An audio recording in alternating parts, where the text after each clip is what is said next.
Let's spin up our little intro.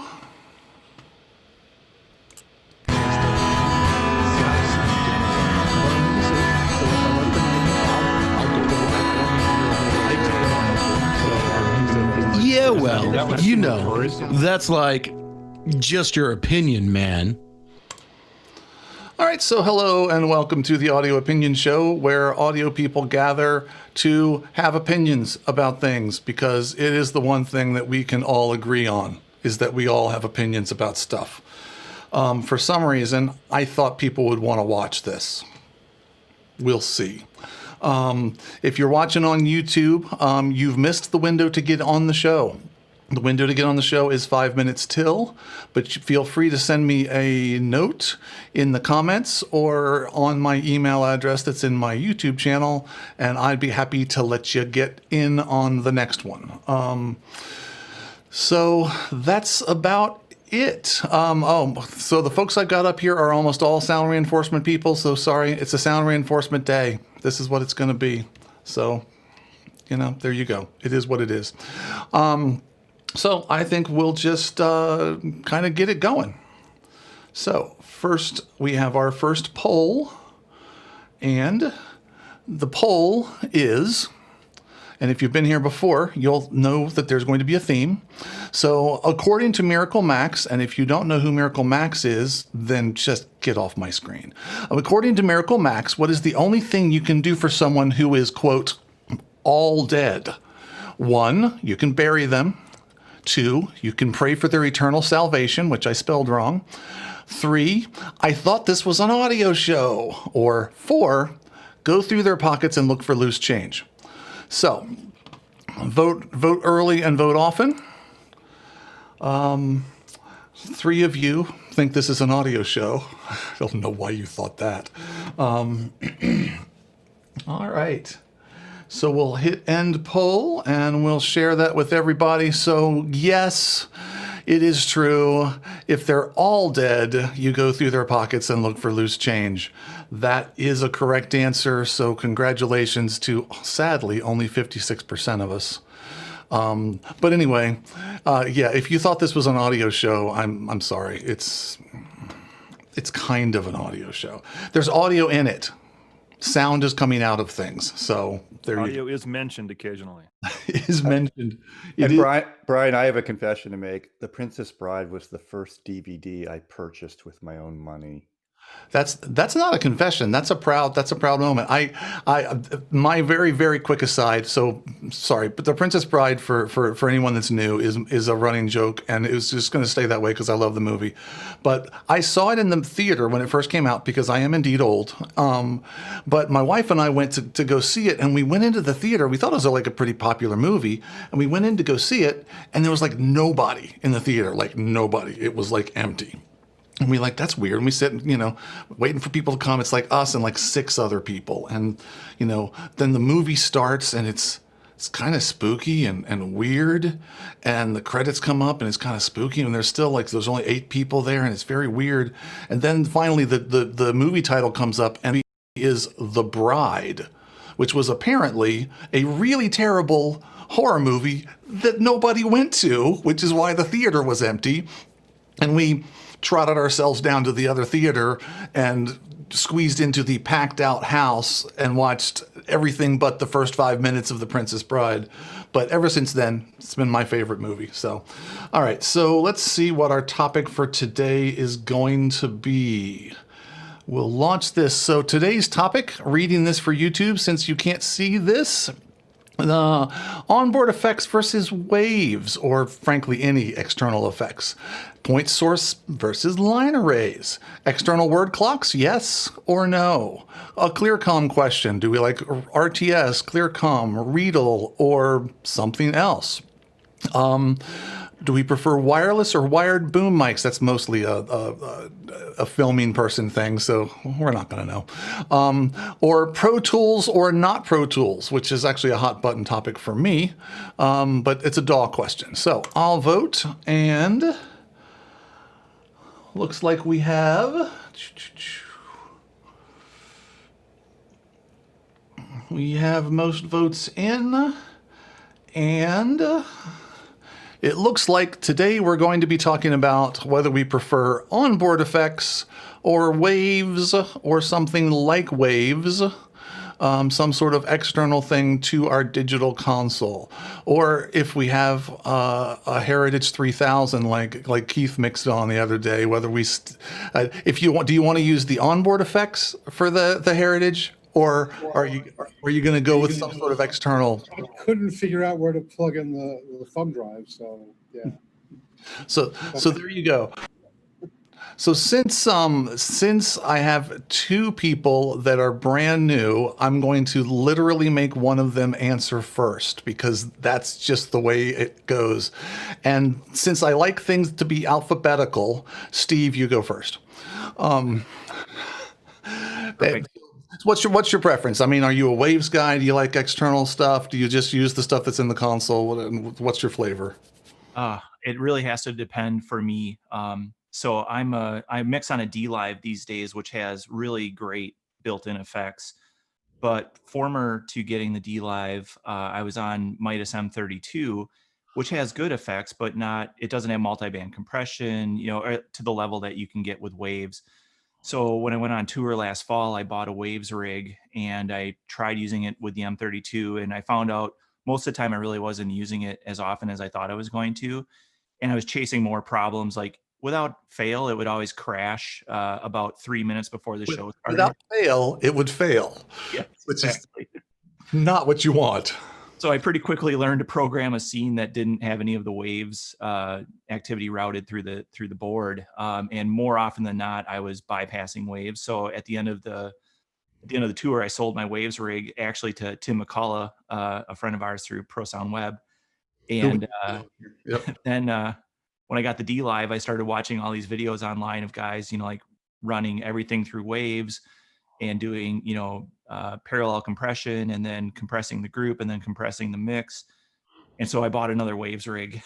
So I was out, I was in, I was out, now I'm in. Full circle.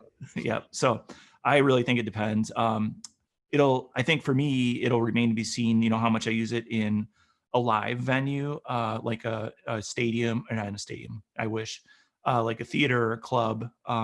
But I'll definitely use it for streaming events, and I'll actually be going out at the end of the month to help the band that I work with stream a show, and I'm sure the wave stuff will be useful there. Well, and not to make the entire show be everything that Steve says, but what makes the difference with it being streaming versus to you? Like, is it just the detail you can get out of the plugins? For me, it's latency. So I don't have to worry quite as much about latency. And some of waves, Super Rack now, and running on a 96K platform like the D-Live, I keep pointing behind me because it's sitting behind me. So you need to learn marketing skills, because that should have been in your shot. That makes you so much cooler. Look at my D-Live right here behind me. Look how cool I am. Why do you think I have guitars on them? You think I play them? Like, they're just there to make people think I'm musical. It's the same reason I have the long hair. Makes people think I'm musical. That's it. It's all marketing.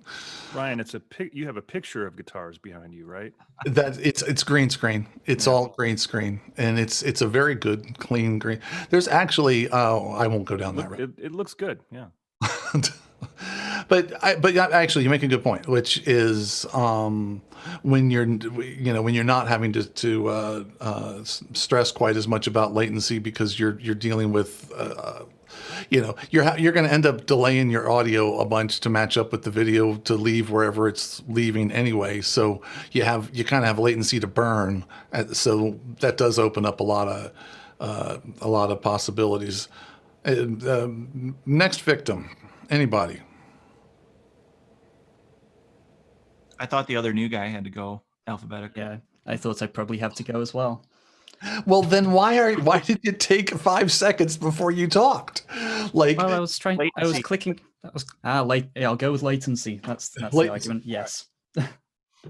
I'm a fan of keeping it simple. So in the console, if I can get everything I need, why introduce another failure point? Modern digital consoles.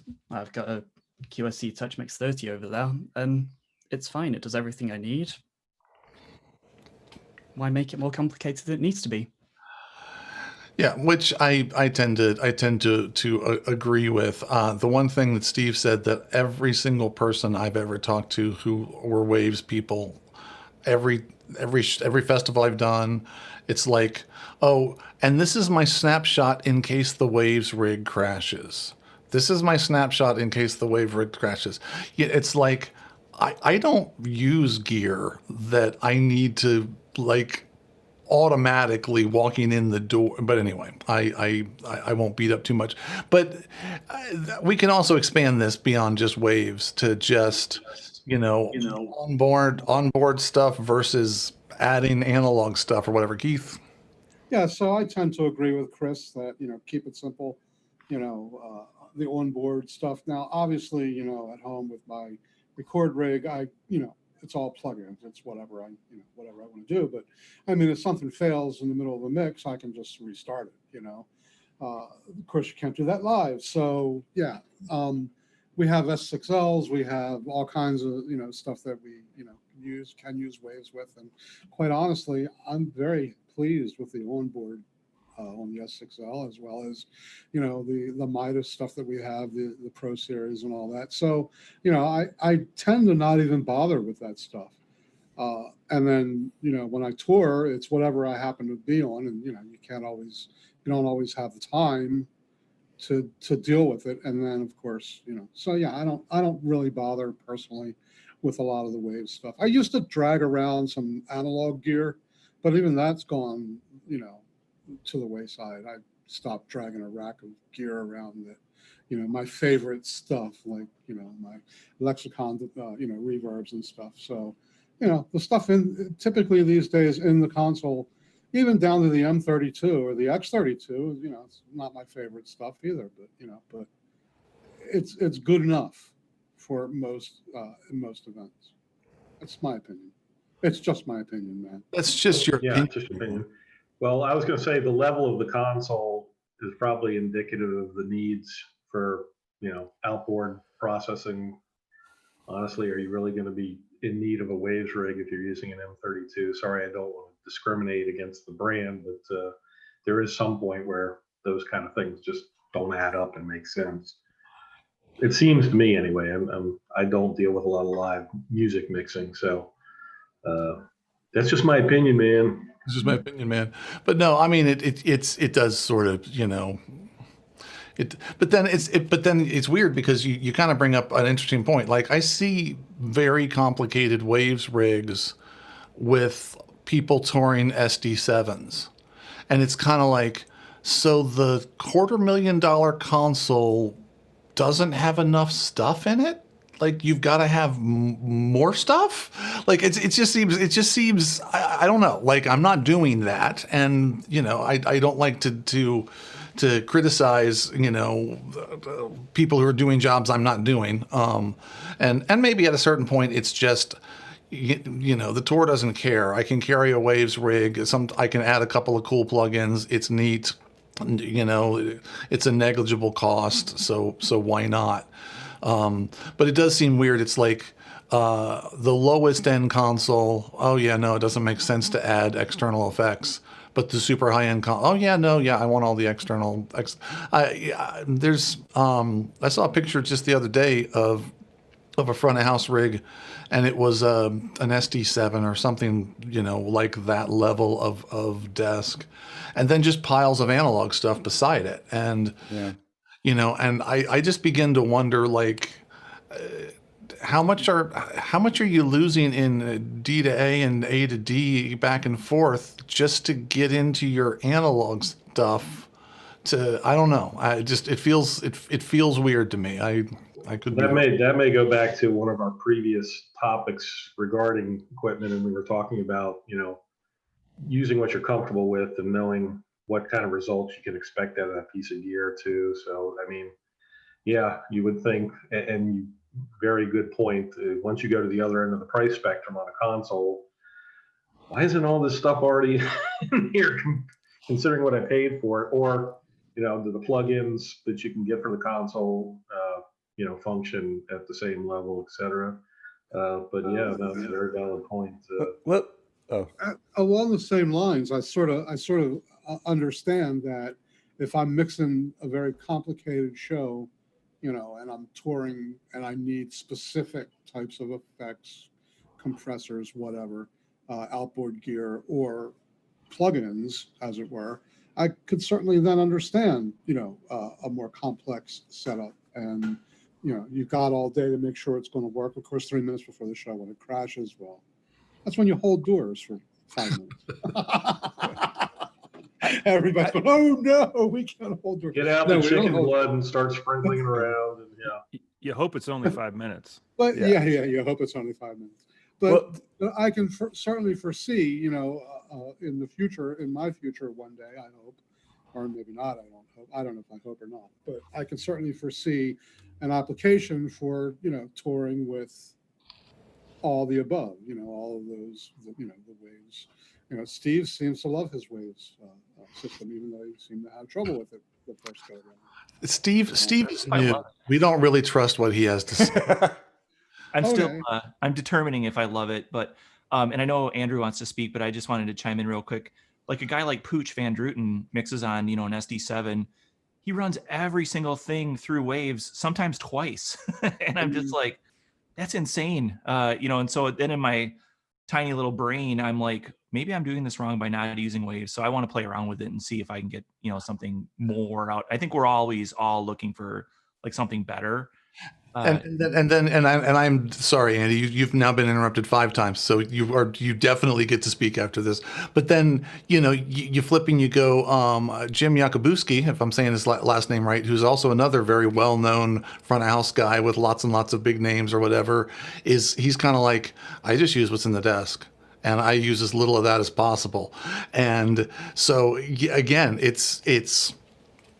I don't think either one is wrong. Is kind of my point. A lot of it's. I mean, Jim's philosophy. He's about my age, and his whole philosophy of the way that he approaches stuff is very similar to the way I think.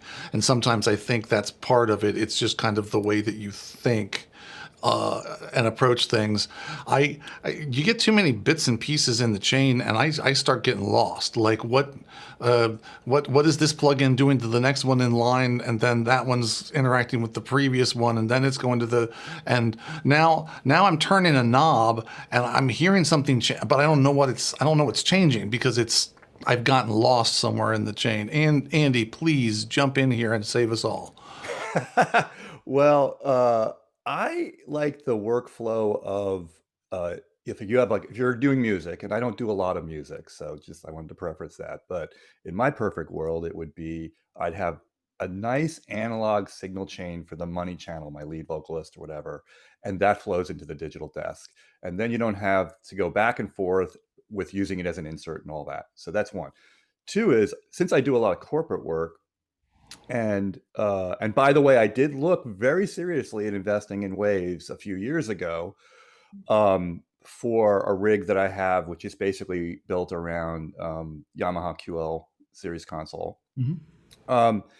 And I almost bought it, but what happened was Yamaha upgrade. They went to a higher level firmware, and they put in some additional plugins in their premium, which is their version basically of having really nice plugins. And this is my use case, because this was a show I do every year. It's in a tent, and the first year I did it, I actually had the newer firmware, and we're getting set up for the show, and then I see them cut these huge holes in the side of the tent, and I'm like, what are those going to be? It was for ventilation. So they got all this going, and they turned on the fans for the ventilation and the background noise. And you've all been there. A lot of you have been there, so you know what I'm talking about. And a buddy of mine had said, you got to try the Neve. There's a plugin. It's called the Primary Source Enhancer. And I'm like, I've heard about this. This sounds like good. So I started playing with it, and I think essentially what it is, it's a very I think this is what it is. I think it's a very sophisticated dynamic compressor EQ. It's basically looking at the background noise and going, that's background noise. Here's the loudest part of the signal. So I will suppress the background noise, and I will make sure that the primary signal gets through. And I turned this thing on with all these fans going off, and I was like, oh my God, that's amazing. This thing works. And in fact, what I did, because we were doing records and streaming and all that, if I turned it all the way up, it sounded unnatural because we had headset mics, things like that. So I actually dialed a little bit of the background noise back in. And that's what kind of said to me, okay, I don't need plugins right now, not for what I'm doing right now. And it's all about the right tool for the right job. That's what I'm all about.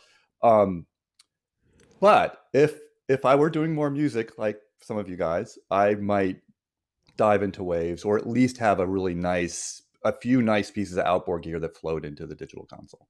That's my 10 cents there. Worth more than 10. And the primary source expander is really what I'm excited to use, because I have a really quiet singer, and thankfully the band that I work with they use all profiling amps already, so I don't have a lot of stage volume. But what I found out really quickly on the last tour we did was her vocal mic picks up more drum sound than his overhead mics do. So I ended up turning off the overhead mic. Be eliminated. Sounds familiar. Yes. Yeah. We this is a frequent topic. It's cymbals are the thing that's left on stage that we all now hate and want to get rid of. Yeah. Yeah. Cymbals and cowbells, and I've been there, fought that. Yeah. So I bought the DPA 2088 capsule, hoping that will reject a little bit. And then I think with the PSE, and then the D-Live has fantastic multi-band compression, the Dyne 8 and everything like that, I'll be good there. But if all I run through Waves is the primary source expander, I'll be, that's my goal. So.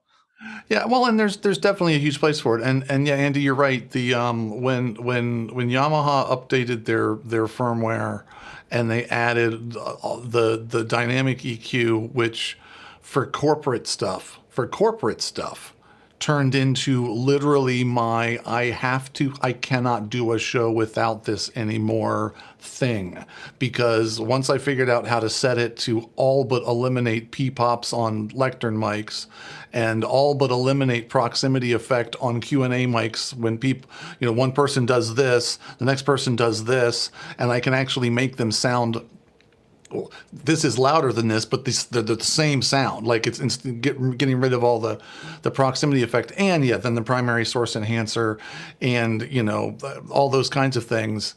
That was kind of a game changer. I know, Dave, you mentioned mustard stuff off the Digicos when we were talking consoles. So talk to me about special mustard sauce and chili. Which is their multi-band compressor. It's funny because we're talking waves in when doing the old profiles. I would definitely use waves because I never really liked what the profile had on it. The SXL is different now. It's got a lot more stuff on it. But once again, when using waves live, you get back to what Steve said, which is, well, is it going to crash or not? Or when is it going to crash? In Digico world, I would use waves until you get to the new stuff of Mustard, which now, in my opinion, the console now has everything you would want on it. Why would I need waves? And yeah, so with the new Digico stuff, I don't use waves at all.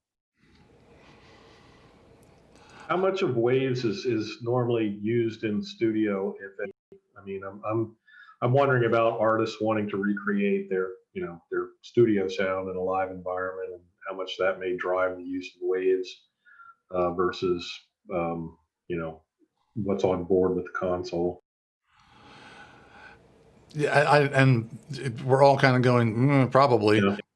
But I know we're all live guys, but I would think at some point in the process you tend to learn these things from your artist. Well, and one of the things, and Karl will definitely speak after this, but because I was going to make him talk anyway. But there's also there's this big difference between I'm going on tour with someone with a front of house package, and I'm using the same front of house package everywhere. So now I want to get really, really down to the nitty gritty. And, Emily used this chain in the studio, and I can't use a U47 live because whatever, but I'll try to get close to that. And I can't use this analog compressor, but I can get really close with this plug-in, and I can, or maybe I can use that compressor and I bring it with me. And like Andy said, I use it as an analog chain before I get into the console. And that starts to make sense to me. Like, that's like, because, you're dealing with exactly the same. I've never really been in that environment. Like, I was always either doing festivals, one-offs, people you've heard of who weren't carrying engineers, and so it was far more important to me that it work and not fail catastrophically in the middle of my show than the finest nuance. But the world is not the same as it used to be. Mr. Winkler. Yeah, well, just to dovetail off of that, I mean, what came to mind is, I think there was a time when digital console effects may not have quite been there in terms of quality, but I think today that's no longer the case. The quality is definitely there, but if you have like a pet sound, a pet effect, or you're trying to emulate something exactly kind of like what you were saying. For instance, in my studio days, the SSL consoles had a stereo compressor or stereo bus compressor that was, kind of nice as the final spice on the mix. If you're trying to copy something exactly like that, you might be able to do it with the console internal effects, but it may take a while. You may have to play with it a lot to get that exact sound, but with some plugins, it's sort of already set up to just make it happen. And that can really save you a lot of time and give you an exact kind of a sound or an exact effect that you're looking for. When I was touring quite a while ago, it was all analog, so no latency, wonderful, but definitely had some outboard stuff. We had drummer compressors. We had some nice digital delay lines for setting the timing of the PA. We had some graphic EQs, and that stuff wasn't in the console. There was no effects in the consoles in those days. So that was necessary. But I still feel, I agree with Andrew about the money channel chain, coming in on an analog side, good mic, good preamp, all that stuff before you get there, maybe a good analog compressor before you get into the console. And then you don't have to work as hard. You get a certain sound right away without having to fiddle with it. But, I'm also a simplicity kind of guy. I would probably, if I would go out today, use the effects in the console and just try to take the time to get them dialed in as much as possible, with maybe just one or two exceptions with pet plugins. Well, and I talked about this example a couple of shows ago, so I won't repeat myself. But I did a festival, and the headliner insisted on copper from the stage all the way to front of house to run through a whole giant pile of analog crap. I say crap. It was really nice analog stuff, but just a whole pile of it, and then go analog all the way back to the stage to hit the stage box for his Soundcraft to come back to his Soundcraft to mix, to then go back out again. And it's like, the 600 feet of copper you just hung on every single one of your inputs largely negated anything cool that your stuff is doing. I mean, I will say, like, again, if I were touring with my hypothetical Emily, who has a, #1 hit record, and, her chain in the studio was these 5 pieces of analog gear, rack them up in the monitor guy's rack with the settings to exactly the way that we like it, have it go straight into my, my stage box and hit digital there. So I'm not hanging 600 feet of copper on the end of it, because that alone would change everything about, like, and everyone here knows this, but for those of you online who don't, but yeah, if she's in the studio and she has this perfect chain of things, and so it's a 20-foot mic cable that's going into this and this and this and this and this and going into whatever. If I put all that junk out at front of house and I run 300 feet of copper snake out to it, I've just changed the whole thing. Like, now it does not sound the same. Now the load on it's not the same. The load on the microphone's not the same. The impedance isn't the same. Everything's different. I might as well have not done it. Like it's I've changed so much just by hanging a bunch of extra copper, and that's assuming that I got good copper and it's the same one and I use the same one every time and blah blah blah blah blah blah blah blah. So yeah. Not sure I agree with that, to be honest. Unless you're really pushing the envelope. I mean, modern mics with transformerless drive, are very little affected by cable until you get to extreme lengths. The difference between 25 feet of mic cable and 100 feet or even 150 feet, probably hard to notice as long as you're using good quality stuff. So the other parts of that chain would make more of a difference, in my opinion. And this is the Audio Opinion Show. So what am I gonna say? But I mean, Karl, but what do you know? I mean, have you spent any time like designing microphones ever in your life or anything? I mean, once or twice only. I've used mics, so consequently, obviously, as have I. Of course, I started as a user. I mean, I was out there. Yeah. But yeah, no, and I bow to Karl's opinion. He's almost certainly far more correct than I, because he has way more knowledge in this area than I. Ed, I don't know that we've heard from you. I don't remember if it was wise. You need to add to it because I forgot the wisdom. So back when I did a lot more music than I do nowadays, I do a lot more corporate now. I was using analog gear. Nowadays, when I do music, I end up on monitors, so I don't want to use any waves when I'm doing monitor for the latency, as we were talking about earlier. I do a lot of freelance work, so I'm kind of at the mercy of what gets sent on the job too. I live a lot in Yamaha CL and QL land, where rental houses and AV companies aren't sending out a waves rig. The companies I work for that send out like an SD12, sometimes they'll send out a waves rig and then all they end up using is Dugan. So that's something, I guess. I mean, I tend to just use what's in the desk, especially like in my world, like I said, corporate. I'm using Dugan, I'm using the primary source enhancer. And like when you get creative about how you set them up on a CL or QL, as I think it was Andrew who was talking about it, with how you run the inserts, and do you run them, you have to run them post for Dugan or pre, you really want them pre for primary source, and you don't get that option so much on the CLs and QLs, but you can do creative things, or you can put your primary source on a group. So playing with that is fun, but I typically I'm just using what's in the desk.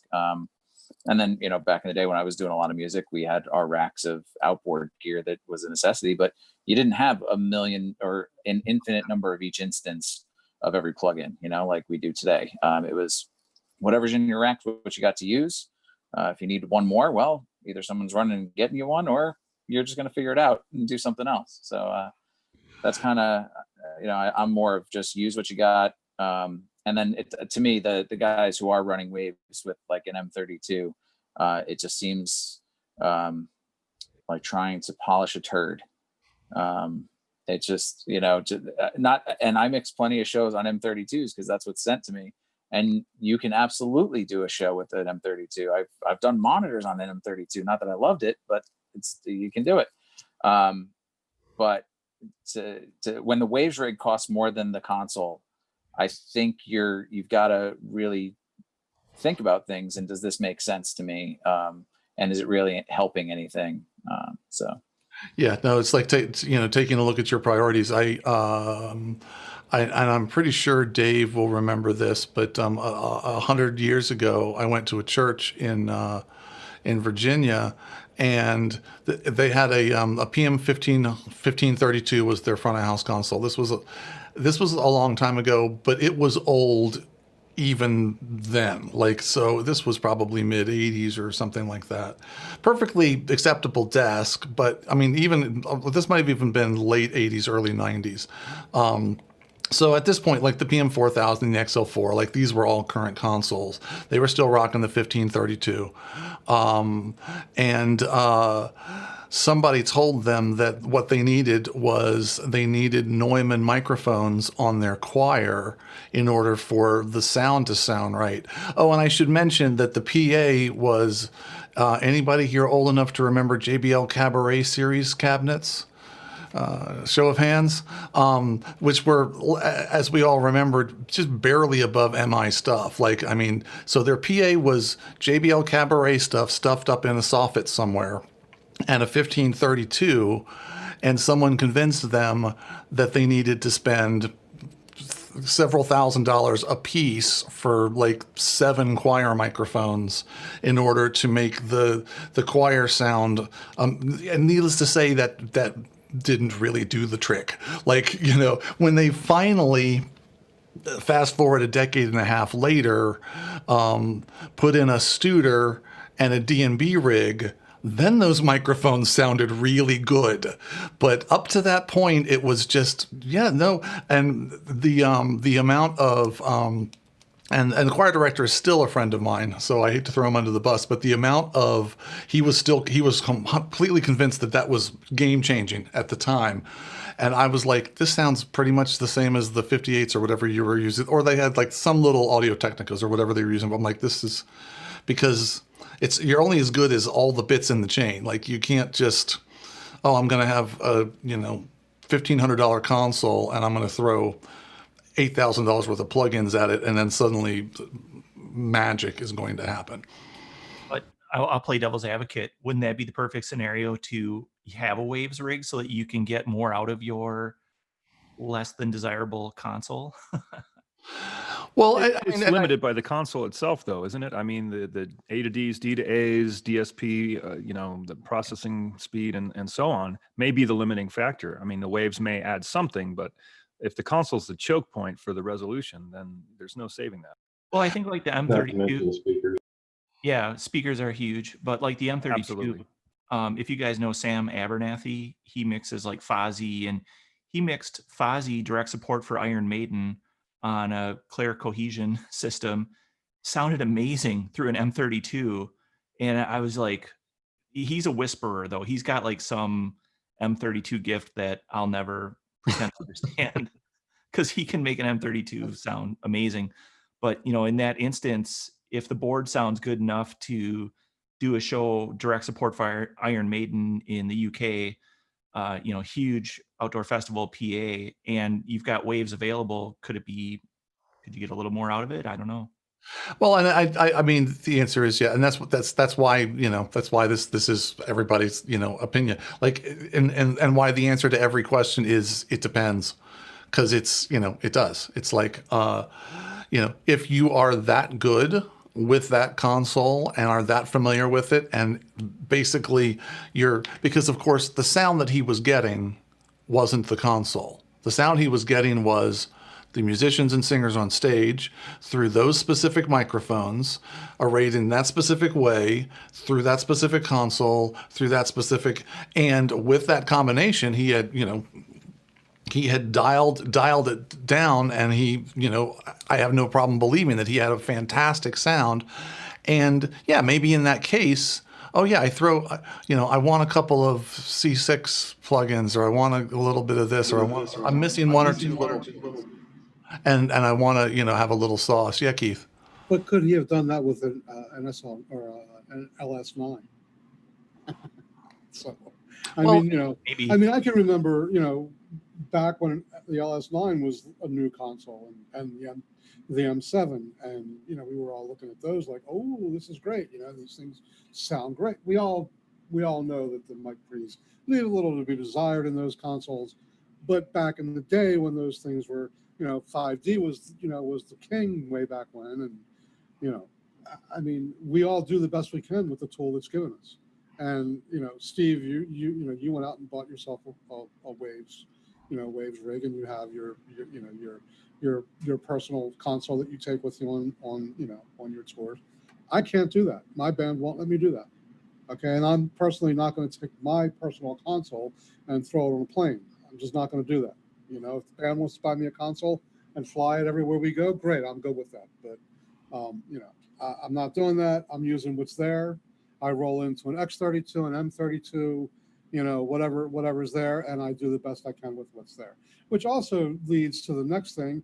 The next point is that not every console will work with Waves that you roll into. Right. So if I'm limiting myself to only those consoles that will work with waves, why am I even taking waves with me? So it's just from my point of view, it's just my opinion, man. Just from my point of view. I mean, we all, everybody's on a different level tour wise. My tour, my guys are kind of like a B+, B-, C+, depends on where they are in the country, I mean, sometimes we headline the festival, sometimes we're, the direct support on the festival. Sometimes we're, and it's just whatever. It's just not worth dragging the extra stuff, honestly. I roll in with my iPad and a couple of my favorite mics, and whatever I'm on is what I'm on. Well, and laptop, but no sound grid or waves or any of that stuff for me at this point.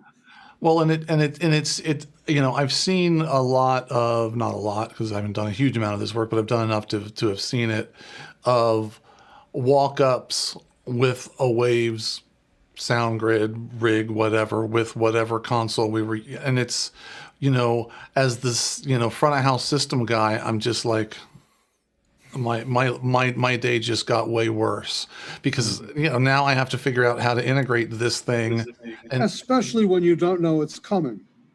Well, now okay. I'm now adding riders to my list of things to talk about, and I'll make sure it's a 3-hour show. But 4, yeah. But I think that Steve, I think your use case is like dead on. You're carrying your own console. It's a known act that you know exactly what you're getting. You know what you can do with this rig to enhance the experience. And you also know that you can do without it if you have to. And so, when all those are kind of in the mix, I think it makes perfectly good sense.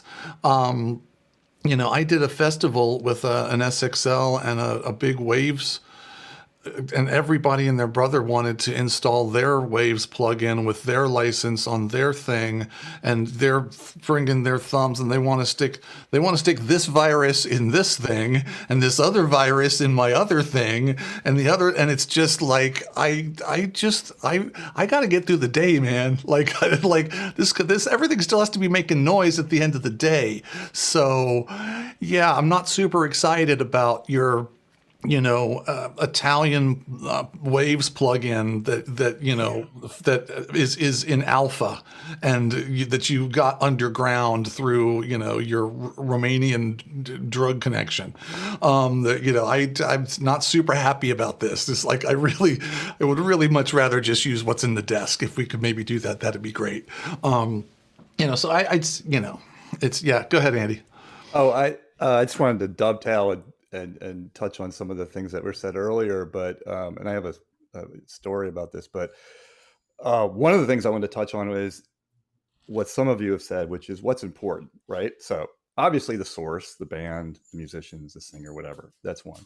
I think then you got mics, then you got preamp, then at the other end you have speakers. So we're talking about everything in the middle. And one story that comes to mind, and I think I read this in one of the trade magazines and all that. I live in San Francisco. We have the San Francisco Jazz Center, which is outside of Lincoln Center Jazz. It's one of the largest. I think it's the largest one in the country. They have a Meyer rig. They have, I forget which flavor of Avid console up front. I want to say it's like a Profile or a CS48. I forget which one. But anyway, and this is an article that was written, that console during sound check for one of the performers went down and it crashed hard. They had to take it out of service. It was that bad. They could not get it back up. The only other console that was in the building at the time was a PreSonus that they were using in another space. Yeah. And they brought that in. And the engineer, and I don't remember his name, and I don't remember the act, but I'll see if I can find the article online and share it later. They plugged in that console, and he said suddenly the system just came to life. There was air, the mics just sounded more open, and they ran the show that way. And he was a much happier camper than what was presented to him at soundcheck with the other console while it was working. So. And I know PreSonus. I don't know if any of you had experience with them. They have really great preamps. I mean, that's one of the things that, you know. But this console is like, I don't know, it's like a $2,000 or $3,000 console versus the, you know, the Gigi console they had. So anyway, I just wanted to throw that out there. Well, yeah, and it does go to that whole thing. It's like there's, you know, the whole chain matters. Chris, it looked like you were going to say something. Yeah, okay, sure, I'll say something. Aren't going to say something. Say something. Sure, will do. I suppose it depends on our sort of role within the show. Right. There is so also yeah. If we're to take on a creative role and we're aiming at getting that sound for that artist, then I can see bringing any amount of equipment makes sense, I guess, as long as money. But most of the time, I feel like we should just be presenting what the artist is doing. So get a decent clean mic, decent clean preamp, sensible signal chain, and send it out of a decent clean PA. That's an incredibly sensible, logical thing. For me. Yeah. Works for me as well. That sounds like a great place to wrap up, unless anybody has anything super compelling to add or burn. I don't know if it counts as super compelling, but I can't help but wonder with what Andrew was just saying about the downward spiral of that console, if maybe there wasn't something wrong with it during sound check as well, and that was wondering adding that too. to the lack of its clarity. And so because there's so much going on under the hood there that who knows what could have been leading up to that catastrophic failure. I'm gonna argue that there was probably some latency issues in the console that were not addressed. If you're losing that much, not to say that the PreSonus does not have a good preamp, it does. I've actually used those consoles, but to have that much of a difference, I'm gonna take a guess at there's some latency issues. But it does go to, you know, it's the one thing that hasn't, I think, significantly changed in the changeover from analog to the digital world is the more crap you put in line, the more chance there's going to be a problem. Like, you know, I think it's fair to say that that's true if it's all in the console, and it's certainly true as soon as you know the little digital signal, you know, jumps out of its happy home inside of its safe console and goes to a foreign land and gets, you know, mucked about with, and then has to go back to its home again. And it's like a cat that goes outside and then comes back in, and the other cats don't recognize it anymore because it's become a foreign beast. It has diseases now.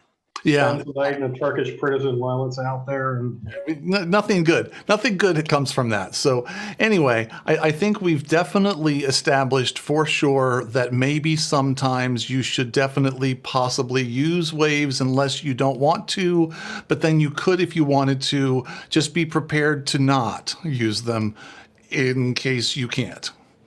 So I feel like we've come to a great place. Yeah. So that's a good summary. So with that summary, let's all say goodbye to our friends on YouTube. Goodbye.